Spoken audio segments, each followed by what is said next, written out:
또 새로운 장에 새로운 성경 민수기를 시작하게 됐습니다. 민수기는 애굽을 나온 이스라엘 민족이 시내산에서부터 시작해서 가나안까지 이르는 38년의 여정을 기록하고 있는 그런 책입니다.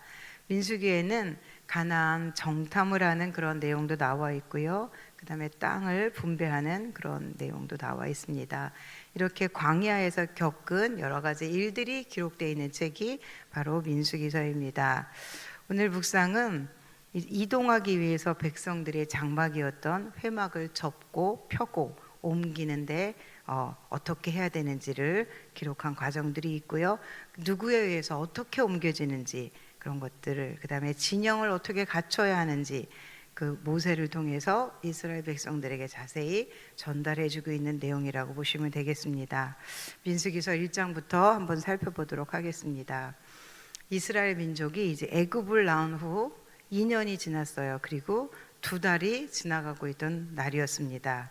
시내 광야에서 회막을 치고 있던 상황이었습니다. 그때 하나님께서 모세에게 나타나셨습니다. 그리고는 말씀을 하시는 겁니다.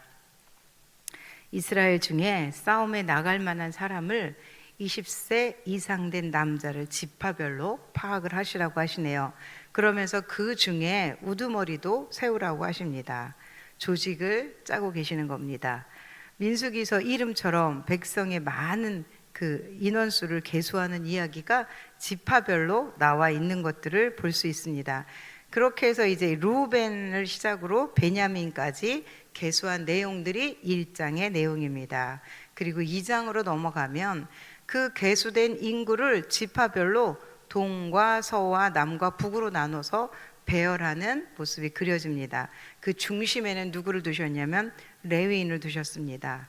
4장으로 넘어가면 레위인도 이제 동쪽을 제외한 서쪽, 남쪽, 북쪽으로 나누어서 진영을 거하게 하셨다는 것을 볼 수가 있습니다.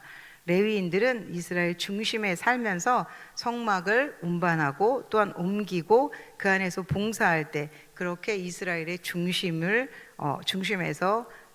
살았던 것을 볼 수가 있습니다. 이제 지파별로 종족별로 계수된 인원을 기록하고 있는 것들을 자세히 한번 보시겠습니다. 2장 9절 말씀인데요. 저희가 한번 같이 읽어보도록 하겠습니다. 2장 9절 말씀입니다. 시작. 유다 진영에 속한 군대로 계수된 군인의 총계는 18만 6,400명이라. 그들은 제1대로 행진할지니라. 아멘. 제일 먼저 이제 유다를 지목하셨어요. 유다 동쪽에 제1대를 배치하셨는데 그 대장이 유다입니다. 그리고 지휘관은 수알의 암미나답의 아들 나손이었고요. 그들과 함께 대열을 맞춘 지파가 있었어요. 이사갈 지파, 수불론 지파를 포함해서 함께 그렇게 진영에 포진을 시켰는데요. 그들의 숫자까지 정확하게 명시가 되어 있는데 18만 6,400명이었다 이렇게 기록이 됐어요. 왜 그러냐면 그 아까 제가 말씀드렸던 동서남북 그 네 진영 중에 이 유다 지파 그 세 지파가 모인 지파 수가 가장 막강했던 것이었습니다. 그래서 제1대로 그렇게 두셨던 것 같습니다. 이 지파는 모두 야곱의 첫 번째 아내 레아의 소생들이었습니다. 같은 어머니에게서 태어난 자녀들끼리 조직을 만들게 하셨던 겁니다. 그리고 이제 남쪽은 2대입니다. 제2대인데 여기는 제가 지금 이건 성경을 그대로 요약한 것입니다. 루벤이 대장이었고요. 시므온 지파와 갓 지파 이들인데요. 여기는 15만 1,450명 인원이 이렇게 됐어요. 군사의 숫자입니다. 이 지파도 다 야곱의 부인 레아의 소생들이었습니다. 그리고 제3대 서쪽 진영입니다. 대장은 이제 에브라임 지파이고요. 므낫세 지파와 베냐민 지파로서 숫자는 10만 8,100명입니다. 에브라임과 므낫세는 요셉의 아들이었고요. 베냐민은 요셉과 같은 어머니 라헬에게서 난 그러한 자손들이었습니다. 그리고 마지막으로 북쪽 대장은 단 지파였는데 지휘관은 암미사떼의 아들 아히에셀, 그리고 여기에 지파는 단 지파, 아셀 지파, 납달리 지파. 인원은 15만 7,600명. 이 숫자가 민수기는 숫자를 계수하는 거라. 그리고 이들은 누구냐면 비라의 소생, 실바의 소생들이었어요. 그러니까 야곱에 두 있었죠. 두 그 여종을 통해서 낳게 된 그 자녀들입니다. 이렇게 전체 이제 싸움에 나갈 수 있는 자를 계수해 보니까 61만 3,550명이었대요. 광야에 살면서 엄청난 군사력을 갖게 되었던 것입니다. 지금 저희 대한민국의 군사력이 몇 명인지 아세요? 제가 찾아보니까 55만 명이라고 해요. 그 중에 현역이 50%이고 나머지는 그 예비군, 이미 군대를 다녀온 사람들이라고 하니까 그 숫자가 반으로 주는 거겠죠. 그러면 그 숫자보다 더 많은 거예요. 지금 유대인 그 이스라엘 군대 숫자가 그 정도로 막강한 군대였다는 것을 상대적으로 알 수 있겠죠.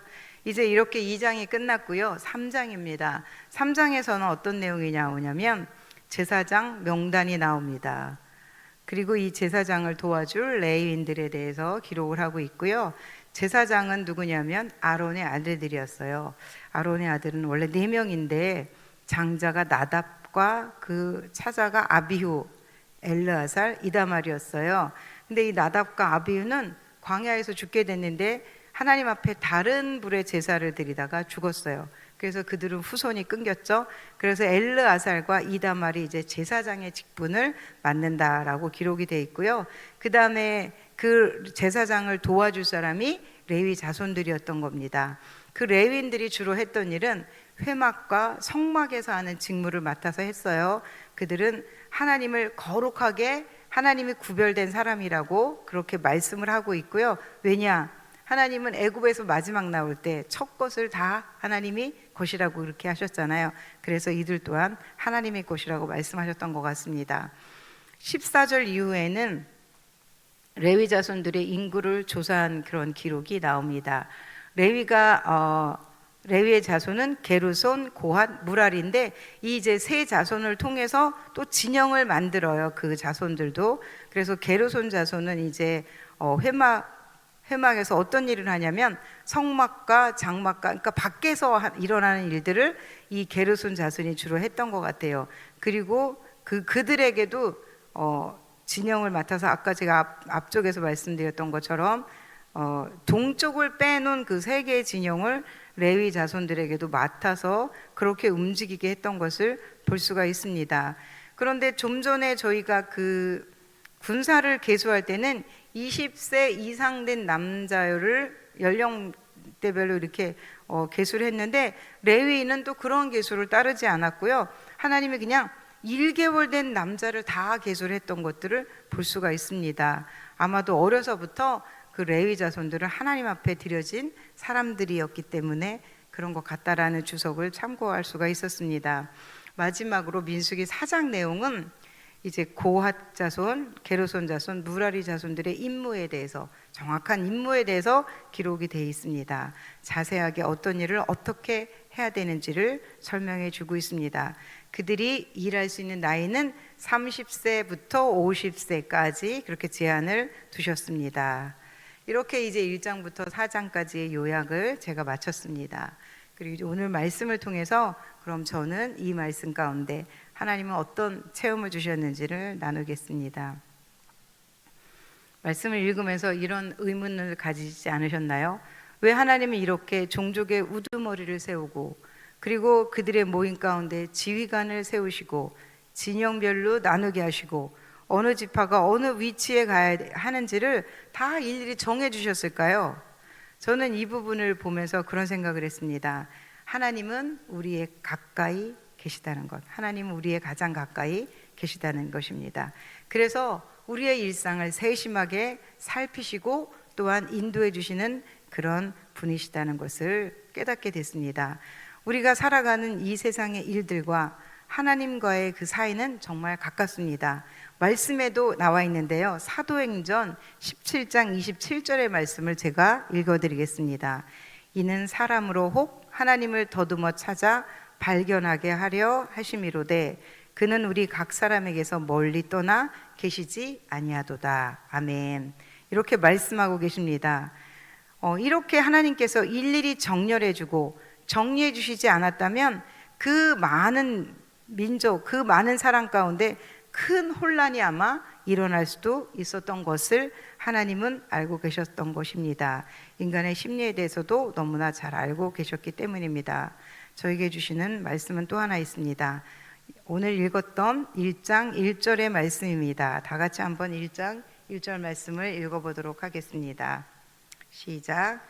이스라엘 자손이 애굽 땅에서 나온 후 둘째 해 둘째 달 첫째 날에 여호와께서 시내 광야 회막에서 모세에게 말씀하여 이르시되. 아멘. 시내 광야 회막에서 모세와 말씀하시는 하나님, 그 하나님은 오늘날에도 우리에게 그렇게 소상히 알려주실 수 있는 분이실까요? 네, 저는 이 말에 예스라고 대답하고 싶습니다.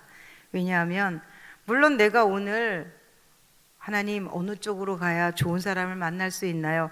이런 질문을 한다면 하나님께서 대답하시는데 좀 어려움이 있겠죠.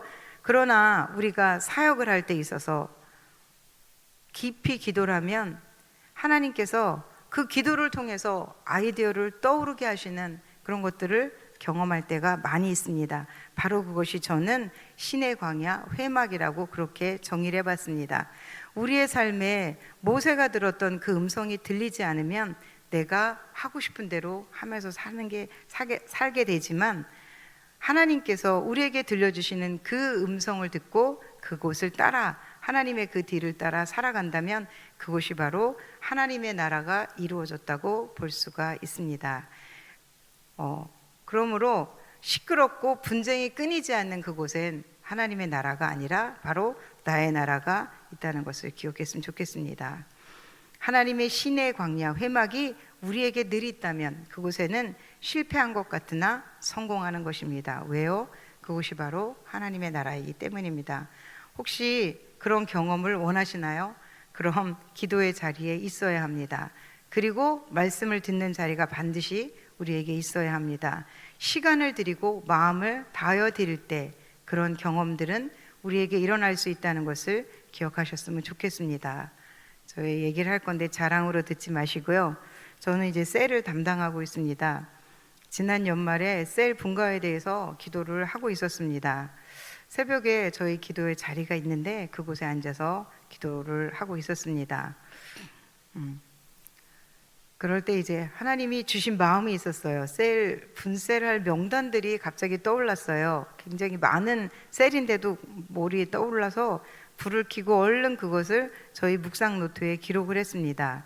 그리고 그날 적은 것을 제가 봤을 때 만약에 혼자 이렇게 했다면 며칠을 걸려서 끙끙거려도 나오기 어려웠던 그런 아이디어였을 것이라고 저는 생각을 하게 됐습니다. 물론 거기서 조금 수정한 부분도 있었고 했었지만 그날 주셨던 그 하나님께서 주셨던 그 마음을 가지고 분쇄를 했을 때 정말 제가 생각했던 것보다 훨씬 더 좋게 리더도 잘 세워졌던 그런 경험들을 제가 오늘 나눌 수가 있게 되었습니다. 이렇게 해서 이제 분쇄를 나눌 때 그 셀 리더라든지 좀 약간 그걸 부담스러워하는 분들도 있게 됐어요. 그러나 나누고 나서 이제 말씀을 들려오는 소리를 들었을 때 오히려 분셀이 주는 유익에 대해서 또한 저에게 들려주셨던 것들을 저는 기억합니다. 큰 셀로 하나 있었던 것보다 오히려 나눴을 때 그 셀이 다시 셀로 이렇게 분가하는 그 셀의 원리처럼 성장해 가는 것들을 알 수 있었습니다. 저희 큰딸이 이런 말을 했었어요. 이사를 자기는 너무 하고 싶다는 거예요. 음식물 쓰레기 냄새를 안 맡을 정도로 큰 집에 살고 싶다고. 지금은 원룸이니까 그렇겠죠. 그래서 제가 이런 말을 해줬습니다. 하나님의 응답에는 순간 이동은 없어. 오늘 이스라엘 백성들의 숫자는 어마어마했습니다. 오늘 성경에서는 싸움에 나갈 만한 사람과 레위 사람들 숫자만 기록이 있지만 그 뒤에 기록되지 않은 여자들과 어린아이의 숫자는 들어가지 않았다는 것을 기억하셔야 됩니다. 이 큰 무리에 조직이 없었다면 어떻게 됐을까요? 그 부분을 하나님은 정확히 알고 계셨던 것입니다. 그들 속에 하나님은 개입하셔서 그들의 목표를 향해서 달려가는 동안, 그 희망의 나라 가나안을 향해 가는 동안 그 순간 이동이 아니라 하나님의 때가 이르기까지 다듬고 마침내 그곳에 이르게 하는 것이 바로 하나님의 계획이었다는 것입니다. 우리에게도 마찬가지입니다. 우리의 여정에 목적이 분명하고 나를 향한 하나님의 계획을 분명히 이해하고 있다면 좀 더 행복하게 그 길을 나아갈 수 있다고 저는 확신합니다. 오늘 말씀은 이스라엘을 향한 하나님의 개입이 우리 인생 가운데도 동일하게 임하고 있다는 것을 믿으시고 오늘도 가장 가까운 곳에서 말씀하시는 그 하나님의 임재를 경험하는 하루가 되었으면 좋겠습니다. 마지막으로 민수기 1장 1절부터 2절 말씀 한 번 더 읽어보고 말씀을 마치도록 하겠습니다. 다 같이 읽겠습니다. 시작. 이스라엘 자손이 애굽 땅에서 나온 후 둘째 해 둘째 달 첫째 날에 여호와께서 시내 광야 회막에서 모세에게 말씀하여 이르시되 너희는 이스라엘 자손의 모든 회 중 각 남자의 수를 그들의 종족과 조상의 가문에 따라 그 명수대로 계수할지니. 아멘. 우리의 삶 가운데 시내 광야 회막에서 모세와 말씀하시던 그 하나님의 그 음성을 늘 들으시는 그러한 저와 우리 성도님들이 되시기를 예수님의 이름으로 기도드립니다. 기도하고 말씀 마치겠습니다. 사랑의 하나님